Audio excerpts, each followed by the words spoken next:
Oh boy. Listen, let me tell y'all right now. Future risers, current risers, all risers. It hot, ain't it? Okay, let's Mm. just get that out the way. Come on, everybody talking about it. Don't act like we are not present on what's going on. We watch the Well, news. Yeah. that's right. We watch and live the news. And Juneteenth. Oh yeah, yeah, yeah. Oh yeah, we gonna shout that day out because we live in it, right? We are a result of it. So why not talk about it? Let me tell y'all something. Y'all notice there's no background.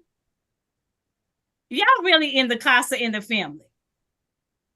Because the background says not today. The background say, oh, natural. So the background is the colors. Okay. Don't play. Okay. I'm kind of prepared. I got colors or Juneteenth colors wrapped to here. Boom, with the afro ring. You know, like, that is your Uh, background. mm. So just like, subscribe, and comment. Yes. That's how we coming in the building, Yes. guys. That's it. Yes. Told y'all we are allowed Yes. to change it up. But we have an awesome conversation for you. Still have good energy. We're still doing our homework. And we have Miss Anna back in the building. As you know, she does therapy from several levels with several partners that work with her to make sure that our people, especially that Black love couple thing, let's make it forever. Yes, she's working on all of those Mhm. aspects just to make sure that we are doing it the right way in 2024. So we are here. We are grateful to have an RG. That's a return guest in the That's right. RV. Raise voices. Yep. That's how we do it. That's right. That's right. So listen, I am going to have Miss Sound drive this car because her car has AC and I'm hot. Mine doesn't have AC. Oh yeah. Neither one of us are in Florida, but her car got AC. She's gonna drive this car today, and I'm gonna pop in and out when I'm not hot. Okay, so that's what we're gonna do. So Miss we're not gonna do. Normally, we do a word of the day at the beginning. We're gonna come up with a word of the day at the end, right before rise and fall. So don't think you escape word of the day. We're changing the placement, right?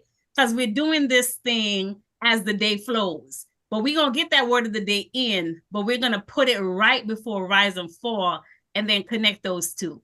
So it ain't over. It ain't over. All right. So we're That's just going right. to jump in the conversation. Miss Sounds, tell me where we going with Miss Anna today. All right. Anna, hey girl. Hey, are we here? Oh my goodness. All right. So as Azali stated, Anna is a returning guest of ours, and we loved that last conversation we had. It was giving us everything we needed to have for that day and still giving us the things we need for today. Okay. Yes. So I wanted to jump into the conversation because Azali and I, we don't just come on here coming up with stuff to talk about.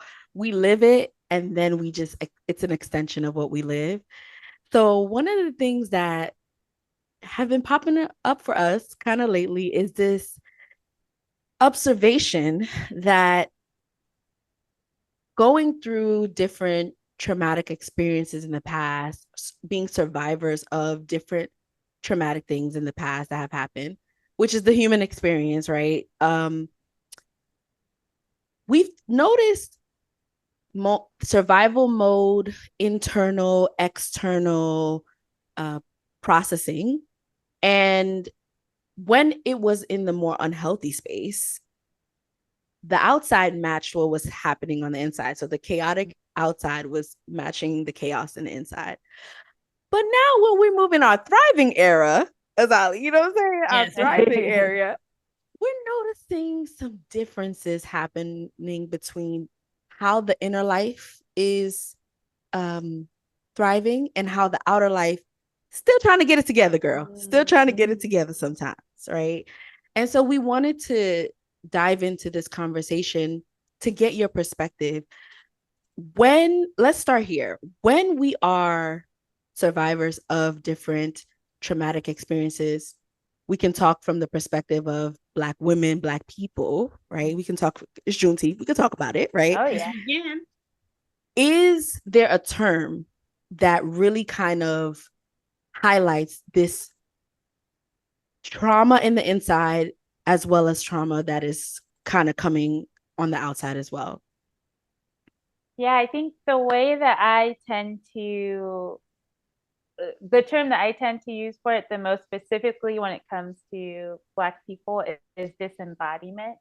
And so I like to use that term because I think naturally and historically, um, before colonization, within our element, we're naturally an embodied people. So connected with ourselves, internally, connected with our community, externally, and connected with the land. And so having that experience of being stolen from our land and then all of the trauma that has ensued and continues to creates this disconnect then from our spirit, from our body and what our body needs in the moment. And then that can extend to then a disconnect in community and disconnect to the land as well. Embodiment. Ooh, my gosh. Yeah. I like that. I don't know if I've ever heard it connected that way, but you're right, because a lot of the times we learn by stories, historical stories, current stories. And you're right, there is an embodiment of different aspects that come together in the story is to teach us what was, what is, and what should be going forward. So I like that for Juneteenth. Go ahead. Embodiment. It reminds me of the Harriet Tubman movie that they have out on Netflix where I had forgotten some things. And so it was a good reminder for me who thought I remembered it all. The way that she sang a song to say goodbye to her mom when she was leaving. And so for me, that was an example of embodiment because it had to have been taught, right? For her to know, I can't tell you all I want to say in a goodbye, but if I do it in this particular way, not only will you understand, but your response back to me I'll get as well. Right. I Yeah. had forgotten. And even like to take even further deep too, like that knowing, that inner knowing that this is what it's time to say goodbye and this is how I'm going to do it. Yeah. Yeah. It was Do you feel like part of that, a big part of disembodiment is disconnecting from the resources that already live in you, kind of? Yes, absolutely. Especially too, because I think about, especially with, us being in the US and everything that we are surrounded by is meant to distract us. So, there's social media, which is a constant distraction. It can be a mental, emotional, physical, and even spiritual distraction. Uh, anyone who works in corporate America, like very much so meant to treat folks and treat our folks continuously as a machine, versus as a human being. And so there's so much set up that keeps us from that connection. Yeah. That also kind of connects to at least in my thought as I listen to you, always being never being the owner but the borrower, always owing someone. That's a disembodiment too, where we feel as if our grinding in life or our hustling in life or our working in life can't get us but so far, and then we'll still never reach whatever that goal is to allow us to have enough resources to say I was successful or I did well for my people or something like that. So yeah, that's a good. I enjoyed my time in corporate America, but I do agree with you that I felt that there are parts of me I had to sell in order to stay long enough to gather enough to then return to myself to be okay. Yeah. And I did struggle with that identity. I did, because then I had to choose between how I felt I ought to be showing up as authentic as I can, and how would I be accepted, and would I be kept among the masses. Oh yeah. Yeah.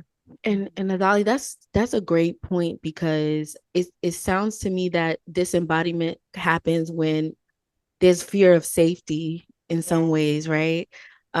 We talked about corporate America and the identities as a Black person that you have to that you shift between, sometimes just automatically, not, you didn't learn this, you saw something internalized in you that you now have to code switch. Let's talk about the code switch. Oh my goodness.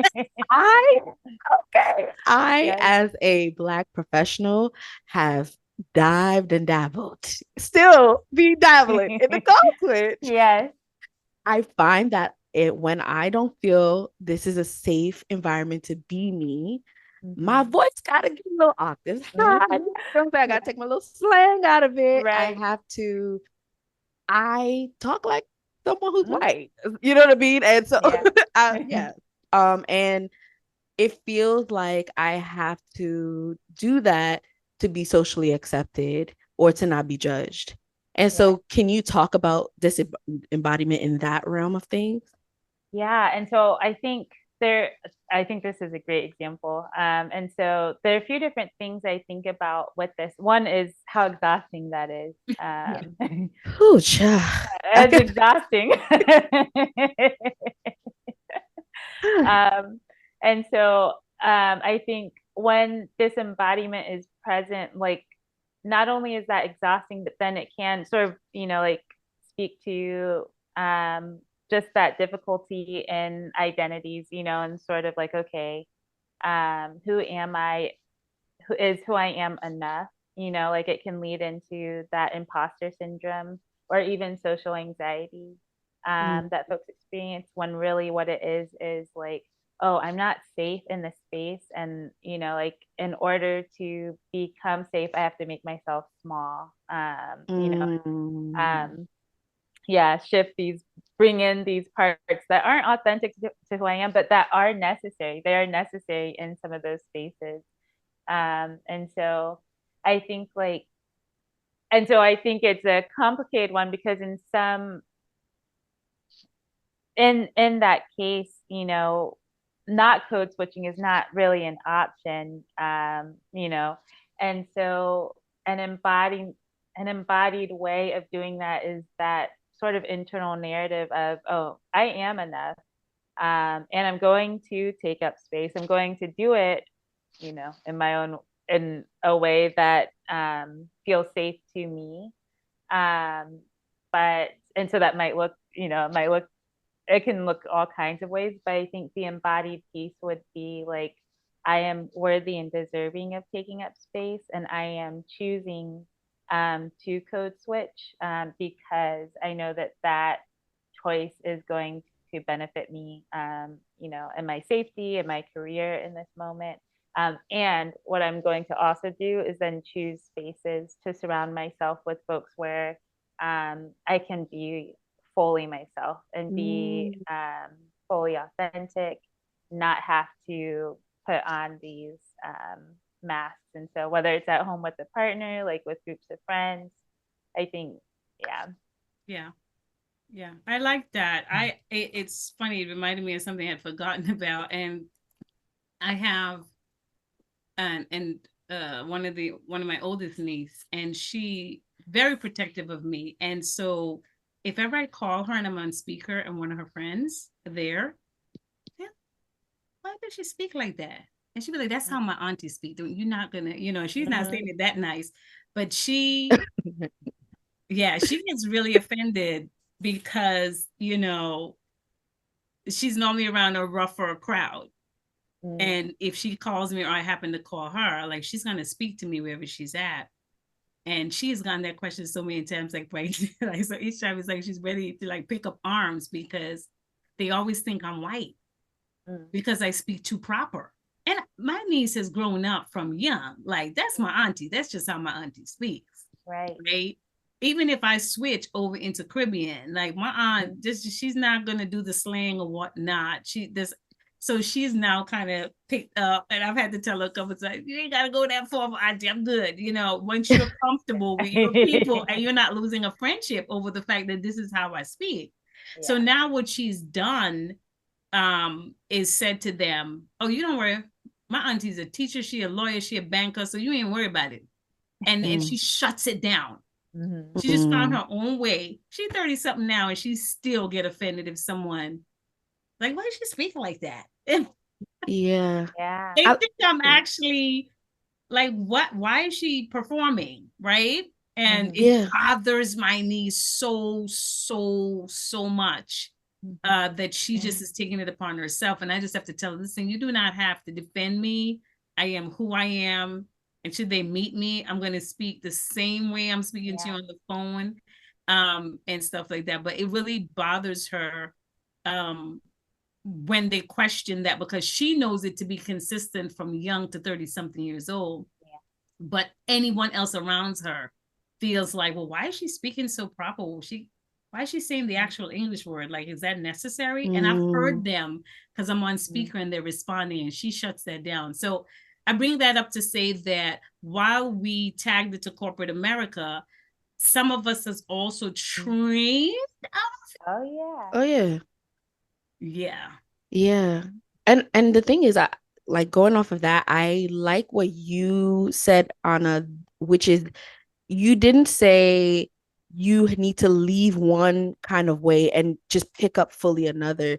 You basically are given permission that authenticity can exist differently in different spaces, and you have the agency to choose how you show up in different spaces. So no, in a way, sometimes code switching is framed in a way where someone is taking some identity from you, so you have to be some way. But what you're saying is, no, we could take it back and say, this is what I like to say. This is how I'll talk here. Right. It's required here. It's safer here to do it like this.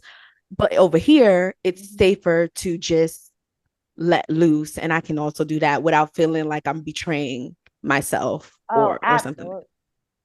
Yeah. Like, to take it further, it's almost like saying, no, in this space or with these people, they don't deserve my authentic self. So I'm going to choose safety over authenticity. But yeah, that bringing that power back versus like, no, this space, they deserve my authentic self. They're worthy of getting to see all of me. And so I then will choose to show it. But the awareness has to come into knowing that option, and then understanding when code switching is something that doesn't serve you well versus it does.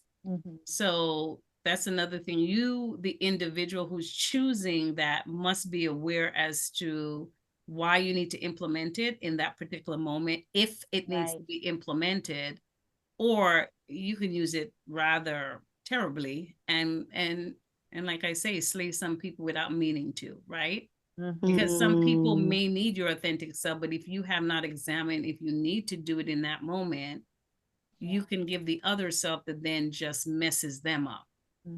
So we have to be very careful. Those of us who know we need to code switch intentionally, because some of us do it without knowing we're doing it. I'm really talking about those who are quite aware that there is some power in it, as you said, finding these safe spaces. So quite interesting. In my mind, I'm actually connecting it to the disabled population. Code switching can be very important there. When you understand that someone has some mental challenges or some disabilities that are cognitive, you need to learn to code switch, because you'll be offended by something that is uncontrollable for them. Where you just need to code switch, pick up on what's going on, and code switch enough to allow them to have a safe enough place to dialogue instead of being dismissed. I'm gonna leave it there. Yeah. That's another layer of code switch that I actually I don't first consider that one, if I can be honest. Yeah. which is that this is more of an intentional choice of wording that preserves the uniqueness in people that you're around, and not dehumanize people by using terms haphazardly. Yeah. I never We do it as considered parents. that. We do it as parents, but we don't think of it as code switching. But in some populations and some diverse groups, it is all we know. Some of the problem is we don't know how to switch it off sometimes. And we do ourselves more harm than good, not knowing that it ought to be a function that like Miss Anna was saying, that is chosen versus I just do it automatically. Some of these automatic behaviors we gotta. Because then that's disembodiment. That brings it back to disembodiment, because you're not aware of that choice. You're not aware of why, because when I think about the embodiment piece, it's like, okay, I'm aware of how I'm feeling in the moment emotionally. I'm aware of what my spirit or my intuition is telling me. I'm aware of how my body is feeling. And those are all cues, in this context, those might all be cues as to whether or not I code switch or not. And that can go into so many things, cues into like what kinds of boundaries to set or not set, like all of those things, those are cues. But then if that is disconnected, and there's that disembodiment present, then there's that inability then to recognize when maybe code switching is needed, or meeting someone where they're at is needed. All of those things then get a little muddy. Yeah. I wanted to even continue the disembodiment conversation into the realm of, I think, one that hits a little bit more closer to home with me and Azali, which is in the moment reaction to triggers. Sure. Because we want to be graceful and we want to be good. We do. Be better. In our mind, we are queens and we're princesses, but sometimes we are warriors. Absolutely. we want to just love and give love and all the things, right? We trying our best out here, but sometimes you just have a week where your mouth is flying off, but inside it don't feel the same way anymore because you're more healed now. Right. And that's what I want to ask you about, because we've had that conversation of, I'm going off, but I'm not really mad inside. Mm-hmm. Can we, is this a good sign? Well, let's talk about this. Yeah. Well, I would say it's a good sign in the sense that it's showing that there's healing that has been done, and it's revealing the healing that is still needed at the same time. And so I think that's what makes it good. And then what I wonder about is, what is it? Where is the disconnect, and why is it happening in those moments? And is it sort of is it an emotional disconnect where, okay, I don't feel like my body isn't reacting to anger in the way that it used to, but I do feel hurt, and that's why this is coming out like that. Yeah. Let me put myself on a chopping block. Okay. For an example, I'm just gonna hold on to this desk. Yeah. Juneteenth. Has me. I said to Azali, I feel like I'm a very justice-oriented kind of person. When it comes to, if the math is not mathing on a situation where I feel like I got to do this, but somebody else could do something else, it's not computing for me.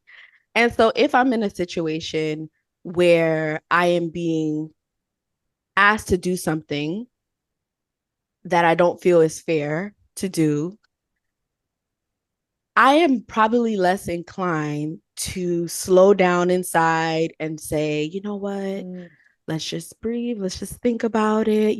Is this what the person was intending to say to me? I am way more inclined to set things right. No, this is not, this is wrong. This is wrong. This is wrong.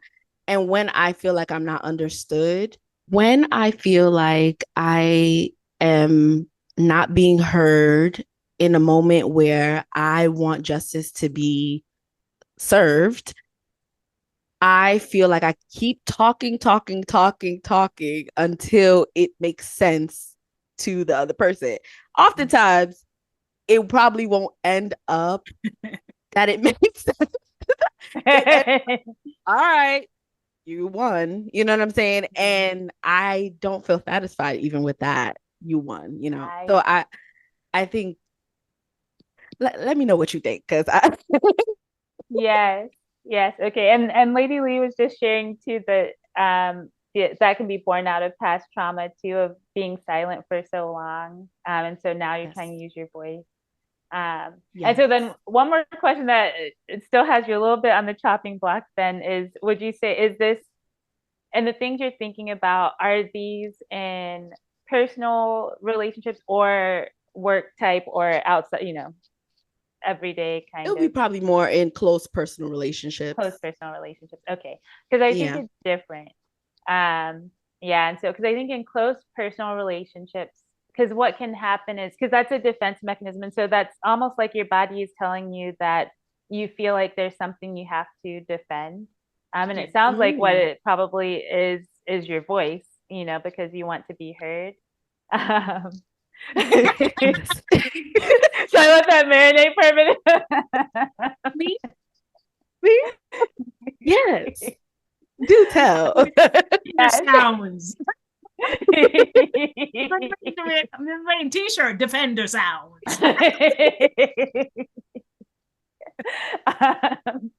Yes. But then, so it makes sense from your end how it likely comes across to someone who's in a close relationship with you might feel like it's defensiveness, or and so then it creates a cycle where then that can create further disconnect, where then you're still like you're not getting it, and this person's like okay, and there's no true resolution.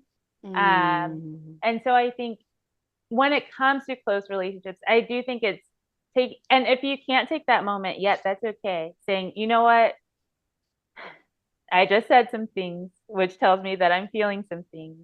Give me like 5 to 10 minutes. I'm gonna go sort through this. I'm gonna come back and let's try this again. Because I want to be able to share how I'm feeling. I want to feel heard by you, and I want you to be able to share and feel heard by me. And so, and I realized that for some reason right now I'm feeling activated, or maybe the reason, like because of this, I'm feeling activated. So I think, almost acknowledging. How much work do we gotta do to get to that level? This is emancipation. Listen, I'm just saying. It's like, and then I gotta forgive all these people who try to chop off my finger, who beat me, who put the dogs on me. Yes, I'm talking about that. Oh no.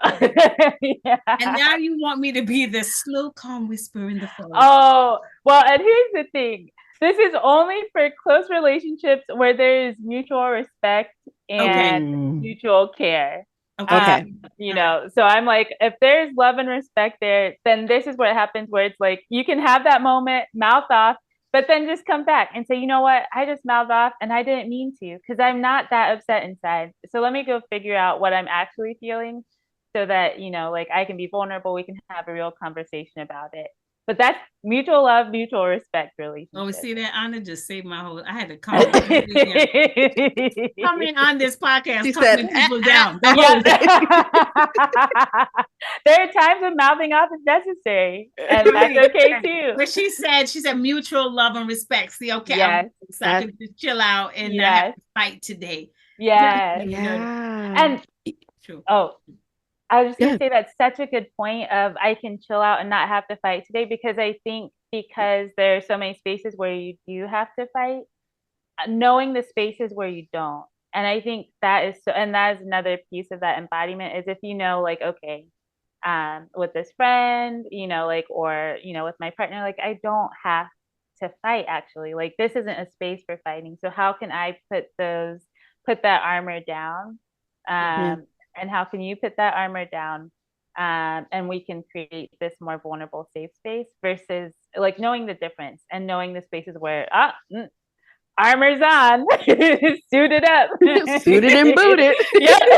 Let's go. Exactly. Yeah, it's true, because there is strength in silence when silence is what you need to choose. And then again, just going back to, I've really been going back to a lot of the history making Black movies that are out and available right now, because like I said, I realized I've forgotten some things and I wanted to re-experience them to see how they apply to me today versus when I first encountered them, right? And so one of the things that I am being reminded of is that silence absolutely has its place, not just for survival, but for next level living. Because for a long time, I just looked at silence as, I'm just trying to stay alive, so I ain't gonna say nothing. Right. And that was like a mantra for a long, long time. I ain't say nothing because they ain't gonna take me out of here. Right. And then now as you start to really do rediscovery of yourself.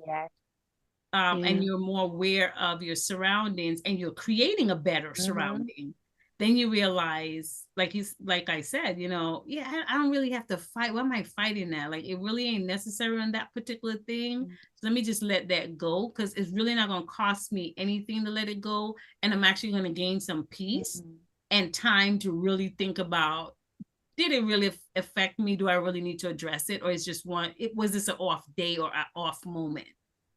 So, and I didn't give myself that space before. I was ready to suit up, because so many times I didn't suit up at all. So now sometimes you get overreactive and suit up all the time when it's like, right. No, leave your regular clothes on. You're all right.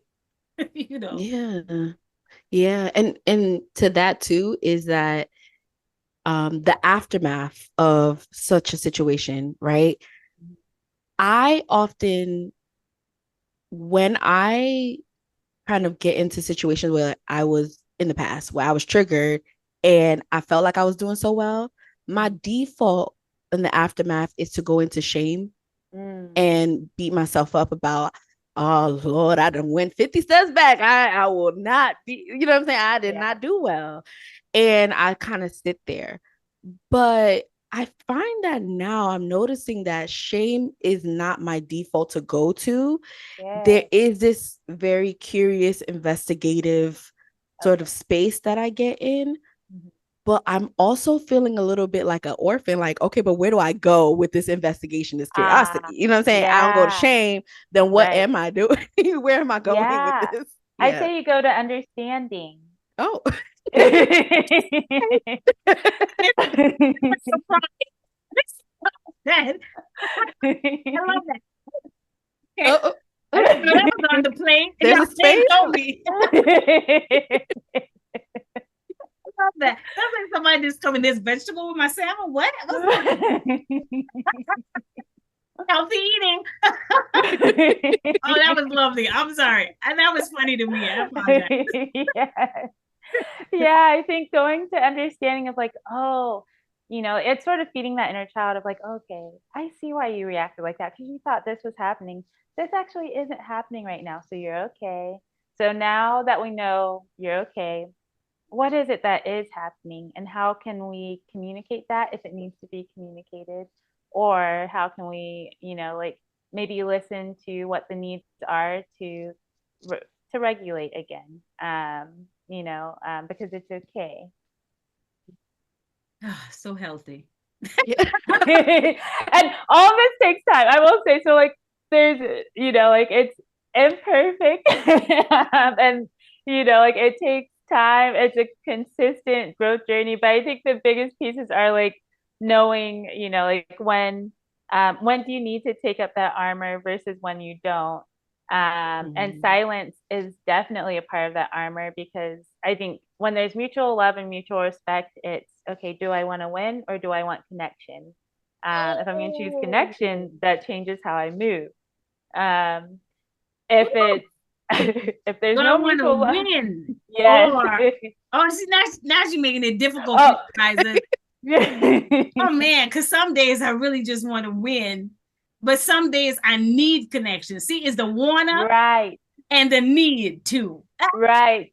But it depends on who it is, because mutual love and mutual respect, the goal is to choose connection. You're not always going to choose that. That's okay. But that's the goal. If that mutual love and mutual respect isn't there, but it's like a family member, something like that, then it's like, what does it look like to choose my peace in this moment? That might be silence. That might just be silence. That might be removing oneself Yes. from the premises. Yeah. Amen. University, I go there often. Yes. Free. Okay, my books are covered. Basement University. Yes. And I'll throw a third one in there, where if you're operating in a space where you are having to code switch, or where historically you're not allowed to take up space, then I like to approach that, especially when there's a lack of justice there. I like to approach that with curiosity, almost like a child calling it out, like, I'm not going to tell you that the math ain't mathin', but I'm going to let you figure it out, actually. So if this is 1 and this is 2, why are you saying it equals 6? Help me understand. Because the way I'm looking at it, it equals 3, but what you're telling me, so Yes. you know, yeah. I like that. I don't think I've used it in a positive way. So I'll tell you how to use it in an evil Knievel way. Tell us. When you think you got a good friend, and all of a sudden that friend just fade away, and they didn't have a conversation with you, you thought y'all were good. I always say I'm the good friend you didn't want to lose. So if you decide to fade away, we couldn't have a conversation. Hey, it's really your loss, because I'm one of the best loyal friends you want to have. Yeah. You know what I mean? But what I haven't done, I'm glad you brought it up. The reason why I made that example is we do need to entertain that conversation with ourselves introspectively, even if we're not saying it to another person, and challenge ourselves that way when we're not choosing healthy decisions. So I appreciate you saying that, because now I got to go back and just like I would say that to someone, right? Your loss.